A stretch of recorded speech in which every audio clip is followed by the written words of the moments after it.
I was sitting in a new psychiatrist's office, 3 years into a diagnosis that had quietly reshaped almost every part of my life, when she looked up from my old medical file with an expression I'd never seen a doctor make before. Somewhere between confusion and alarm.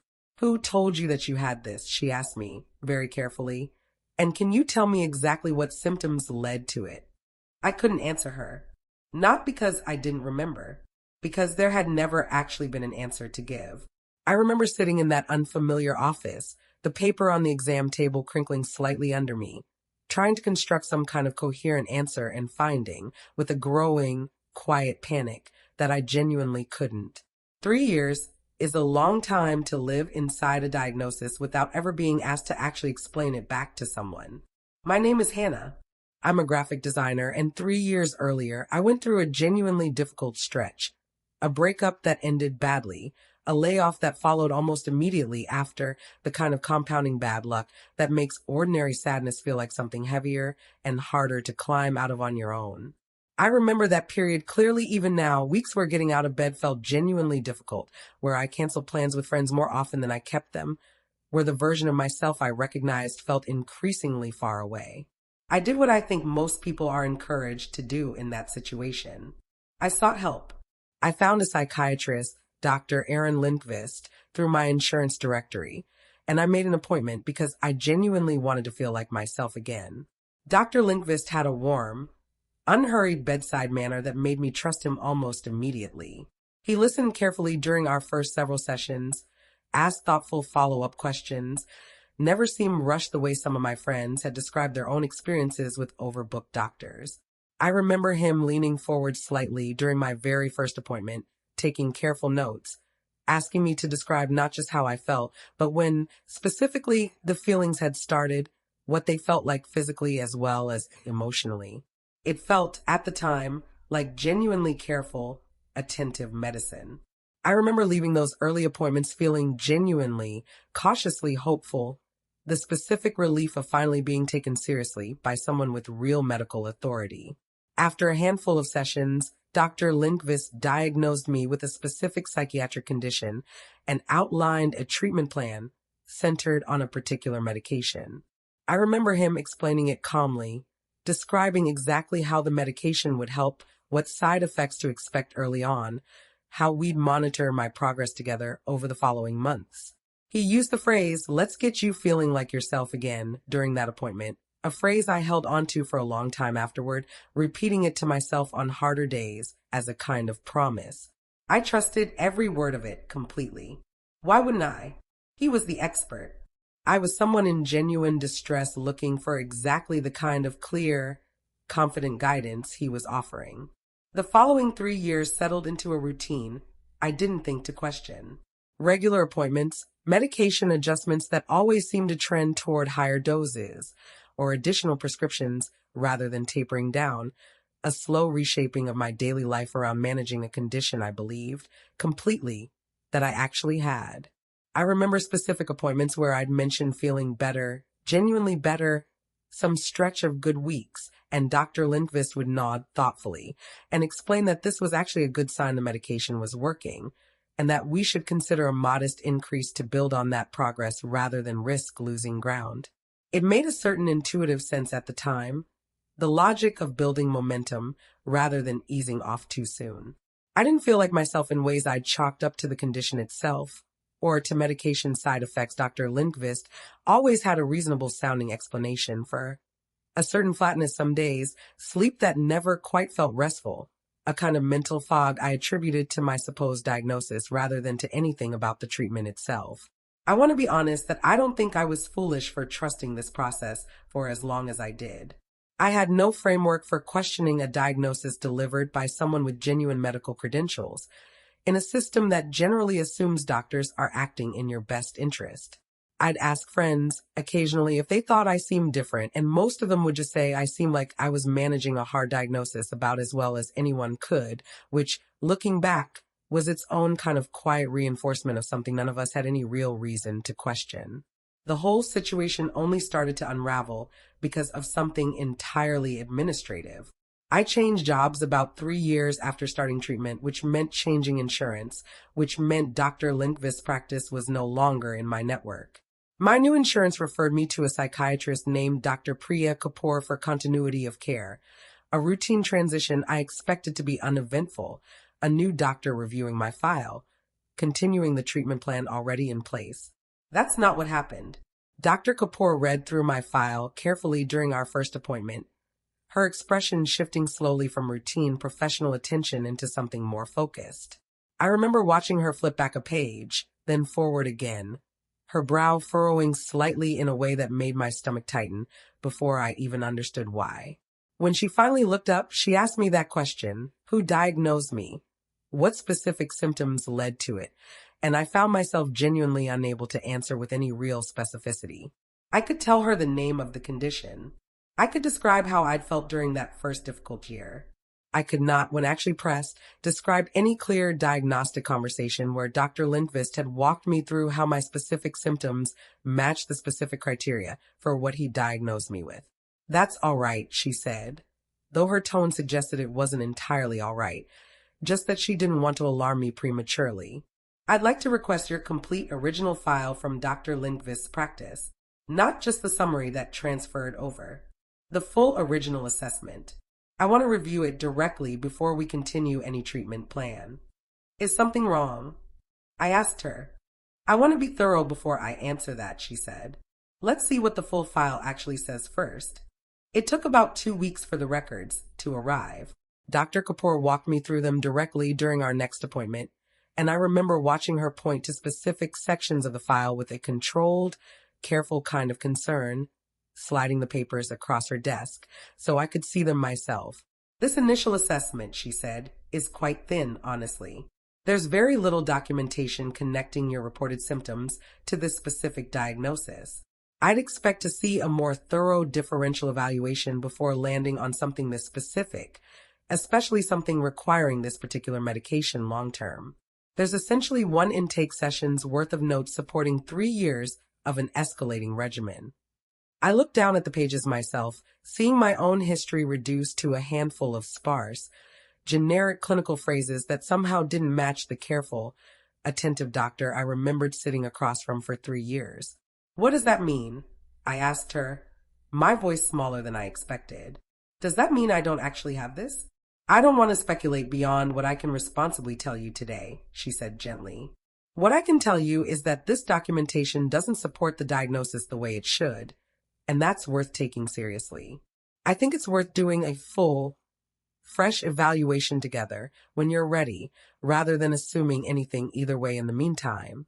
I sat with that information for several days before telling anyone else, replaying 3 years of appointments in my head, trying to remember any moment where the diagnosis had actually been rigorously explained to me, rather than simply delivered with warm, confident authority.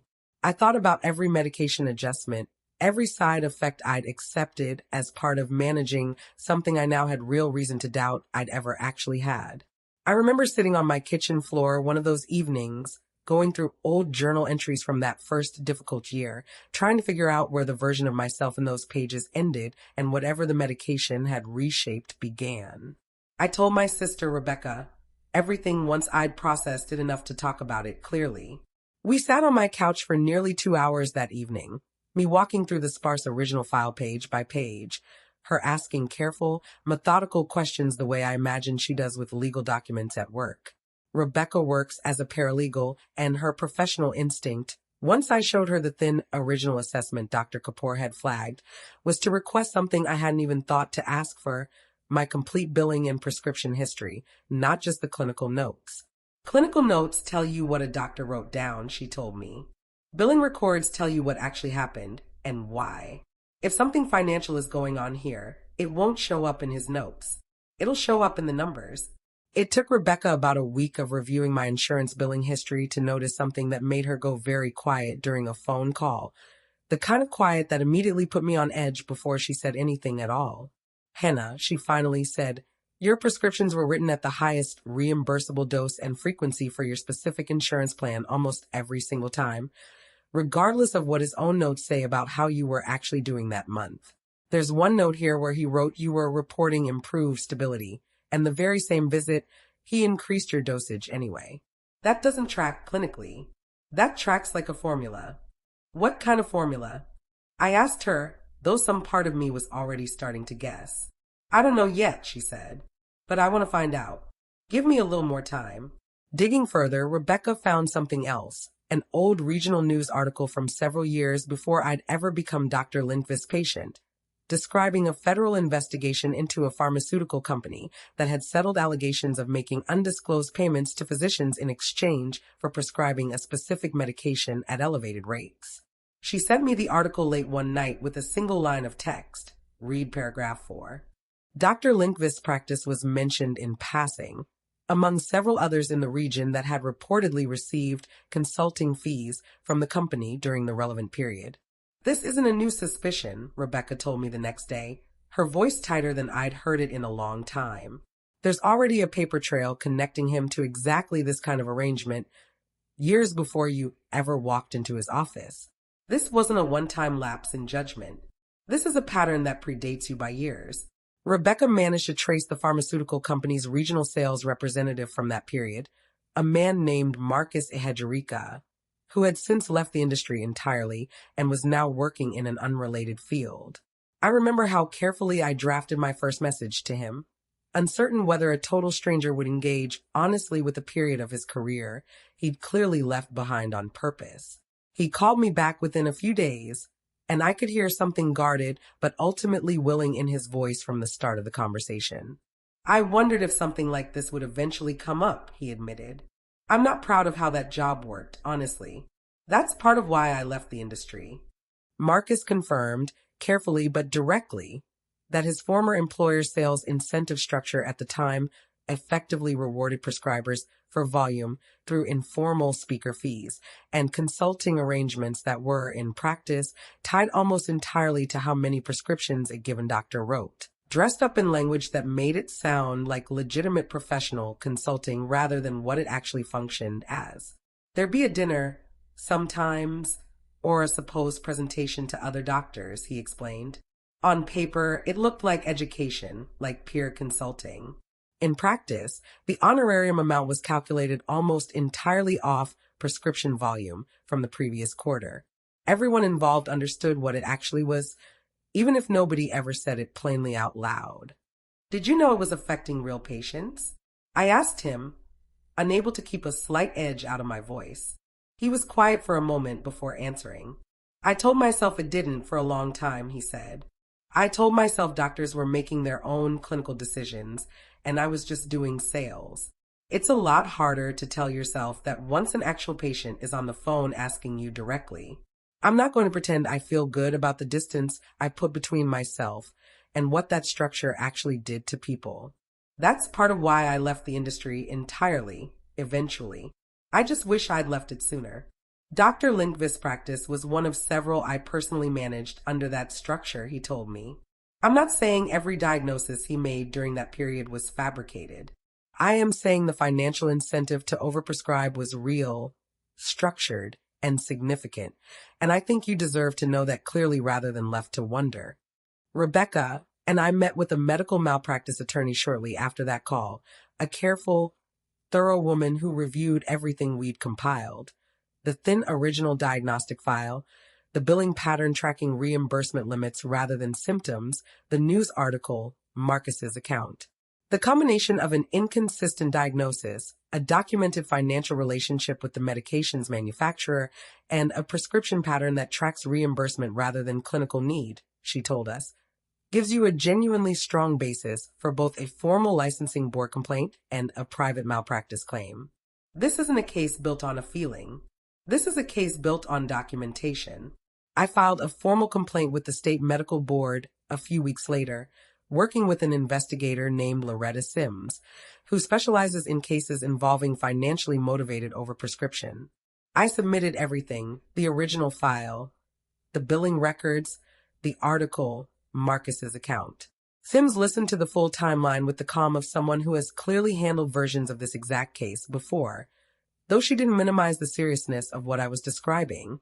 taking careful notes and asking precise follow-up questions about dates and specific dosage changes. Once we have subpoena authority to review his broader patient records, she told me, we'll get a much clearer sense of whether this pattern extends beyond your own case. It did. Her investigation eventually identified a pattern extending to numerous other patients diagnosed with the same condition, at rates far exceeding what would reasonably be expected across a typical patient population of that size. Sims explained to me once the review was complete that the diagnostic rate in his practice for that specific condition was nearly 4 times the expected regional average, a statistic that on its own would likely have been flagged eventually by insurers, but that had gone unnoticed for years simply because no single reviewer had ever had reason to look across his full patient population at once. Some of those patients, I learned, were still actively under Dr. Lindqvist's care at the moment the investigation concluded, unaware anything was wrong at all. That detail sat heavier with me than almost anything else in this entire process. The knowledge that somewhere, right at that moment, other people were still living inside diagnoses that may have been shaped by the exact same financial incentive that had shaped 3 years of my own life. I remember asking Sims, somewhat desperately, whether there was any way to reach those patients faster before the board's formal process concluded. She told me, gently but honestly, that the process had to run its proper course to hold up legally, and that rushing it risked undermining the very case that would eventually protect them. It wasn't the answer I wanted, but I understood it. The medical board formally revoked Dr. Lindqvist's license following the completed investigation, and notably proactively notified affected patients, including those still under his care, of the findings and their right to a full independent reevaluation. I remember feeling a complicated mixture of relief and a kind of grim vindication reading that notification letter, knowing other people would now at least have the chance I'd stumbled into almost by accident, through nothing more than a routine insurance change. Loretta Sims called me personally once the board's decision was finalized, telling me my complaint had been the specific piece that gave the investigation enough initial traction to justify pursuing the broader subpoena. Your sister's billing analysis was more thorough than most attorneys I've seen submit, she told me. That made a real difference in how quickly we could move.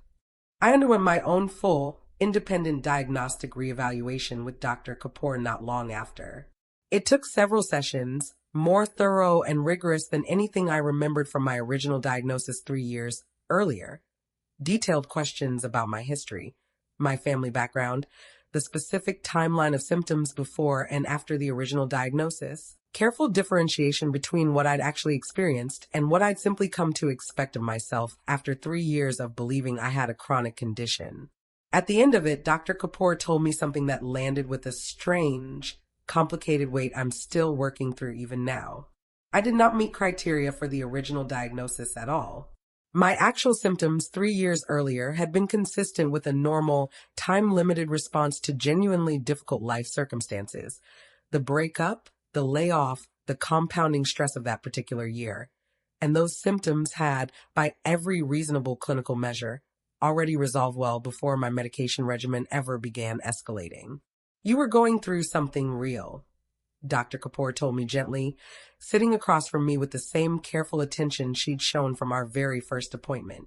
It just wasn't what you were diagnosed with, and it wasn't something that needed 3 years of an increasingly aggressive medication regimen to resolve.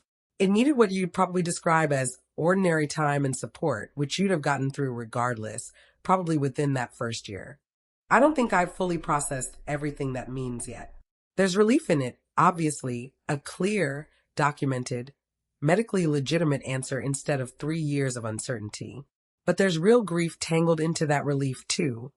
Grief over years shaped by a version of myself I built around a diagnosis that was never actually true. Medication adjustments I endured for a condition I never had. Side effects I simply accepted as the cost of managing something real. I think about the version of myself that existed during those 3 years, quietly organizing so much of her life around managing something that had already resolved on its own before the management of it ever really began. I don't know exactly how to grieve that specific loss of time, but I've stopped expecting myself to have a clean, tidy way of doing it. I still see Dr. Kapoor regularly now, though our appointments look completely different than the ones I remember from 3 years earlier. More questions, more explanation, more of her actually walking me through her clinical reasoning, rather than simply delivering conclusions I was expected to trust without examination. She always shows me exactly what she's writing in my file now, turning her laptop screen so I can see it as she types. A small habit I don't think she even realizes has become one of the more meaningful parts of how I experience care now. I've learned the hard way that trusting medical authority and understanding your own care aren't supposed to be opposites. Even though for 3 years, I let them become exactly that.